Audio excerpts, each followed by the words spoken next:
Here, steam coming out of the pipes. There's some secondary animation with the moving pistons. It gives life, it communicates that this is an industrial thematic. And then we're always leading the player with a little bit of horror storytelling, a little bit of narrative. We have the various tools and crates. I love the masks on sign up there. Yeah. Quite thematic. Safety first. Exactly. Dead Space is a game about safety. Okay, so in this state, now we're in a state where it's starting to, we've powered the room, so the engine is slowly starting to rotate, a little bit of life to it.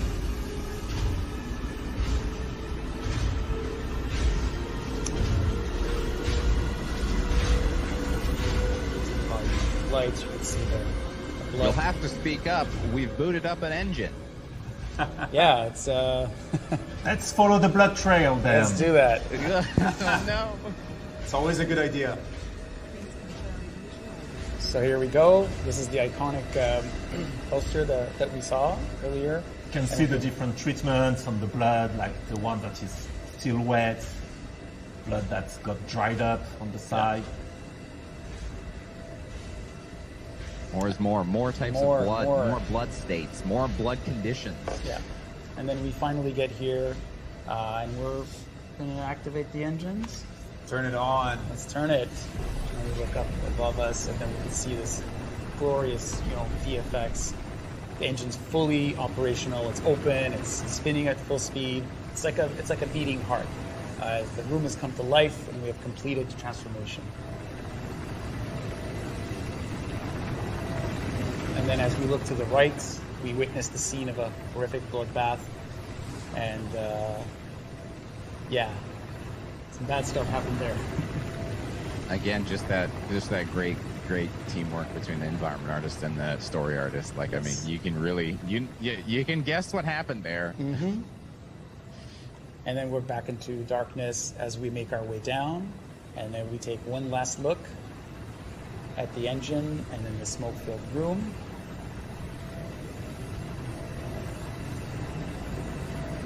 And that's it. There's those sparks. Yeah. Plastic lighting. Yeah, absolutely. There we go. Yeah. Yeah, So the just like engine. we saw in the concept, it's dark. It's really hard to see what's out there, and we do that on purpose to contribute to the fear of the unknown, right? You don't know what's back there. We're doing that on purpose. But then there's just a little bit of life in there, just so that it's not completely dead scene. And then as we look above us, we see the massive engine, and it makes us feel small and insignificant, right? It's looming.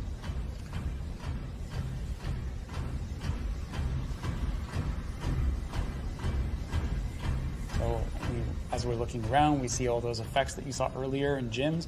Now you see it here.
We injected the horror pillar into this room with a bloody narrative scene on the bed and floor. We want to insinuate that something horrible happened here and give that sense of danger looming around every corner. Thank you for joining us on this behind-the-scene look at the environment art process. The first thing I'd like to show you is how some of our VFX can react to changing environmental conditions. So here we have a debug scene, and as you can see, it's pretty much empty with some sparks and drips. These are pretty typical VFX that we'll see in a number of locations in the Ishimura to show damaged areas. What I'd like to show you is how these effects can react to changing environmental conditions, and in this case, what happens when gravity is disabled. I'm going to disable the gravity here. And right now we can see that these VFX are behaving differently, and they're no longer falling to the floor. Now there's a lot more happening than just the gravity. I can make a number of artistic choices as to how the VFX behave. For example, with the drips, I wanted to extend their lifetime so they spread out across the room rather than disappear quickly. For the sparks, I reduced their turbulent motion because when they had a lot of turbulence, it felt like they were still in normal conditions. There's a number of things that we can modify so that when the player interacts with these effects, they'll feel believable and well integrated. These little details can really add up to help tell the story and make the Ishimura feel like it's alive. The final thing I wanted to show is our interactive atmospherics. So here I am in another test map. I have a few debug lights floating around so we can see what's happening here. I'll just back up and start one of our Steam effects. So what do we have here? It's a volume-based 3D simulation. It exists inside a container, and density and velocity values are pushed around to create what we see here. Something that's cool about this simulation is that it lives in the physics world, so if the player walks through it, it will interact. Also, if I pick up an object, like this battery, it will also behave quite naturally. This will work if I spawn an enemy. I disabled its AI, so it won't attack me. As you can see, the steam will collide and interact with him too. This effect also works quite well with our lighting and renders with the rest of the fog we have throughout our game. This can be used in a number of cases.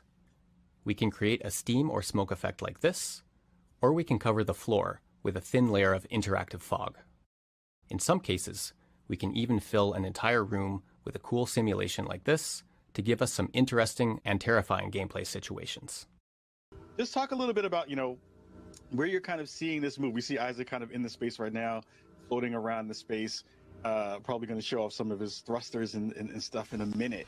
I'd love to hear more about, kind of where you're thinking about in terms of improvements in this layer too. So for us, really, going back to the original Dead Space, it was something that we felt, so again, super early build, that we felt we could actually improve in terms of experience and immersion. It's the zero-G and how you would move around in zero-G. And that's something that was really good and improving the experience in Dead Space 2 and 3 that we felt was really missing in the original Dead Space. And so that's why we took that mechanic of flying around when you're in zero-G and with much more 360-degree freedom. And now you can play Dead Space and really feel you're in space during those moments. And so also that's a mechanic that we're starting to improve a bit on. Like, for example, now you can interact as you fly around. You can go into tighter corridors, those kind of things. But also, it allows us to revisit some of the old content and create new ways to navigate, new paths. Like here in the original, you would have gone back through that door, through where you came from. And here, it allows us to create new environments with eventually new challenges to surprise also the people that know them.